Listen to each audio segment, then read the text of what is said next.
পায়ের মধ্যে চুল বাঁধা যাবে না, বুঝছেন? আর এটা যেগুলো আছে এগুলোকে খোঁচানো যাবে না, টিপা যাবে না, চিপে কোনো ইয়ে বাইর করা যাবে না, পুষ বাইর করা যাবে না।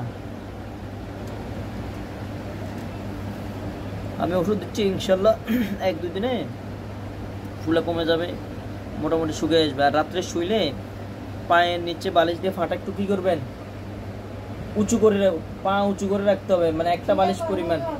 বালিশ না থাকলে এক বালিশ পরিমাণ যতটুকু উঁচু হয় পায়ের নিচে কিছু দিতে হবে। আর দিনে চলাফেরা কম করবেন। এখন যেরকম বসছেন না, যদি বসেন চেয়ারে বা টুলে বসলে এরকম পা মাটির সাথে লাগাইয়ে বসবেন, মানে লেভেল করে বসবেন। যদি ঝুলাইলে পাটা আরো ফুলে যাবে। আর ইয়ে খাবে, লেবু আছে না, লেবু খাবে বেশি করে। আর যদি সম্ভব হয় মালটা কিনে, সম্ভব হলে মালটা খাবে, কথা বুঝছেন? ইনশাল্লাহ ওষুধ দিচ্ছি, ঠিক হয়ে যাবে, ঘাবড়াবেন না।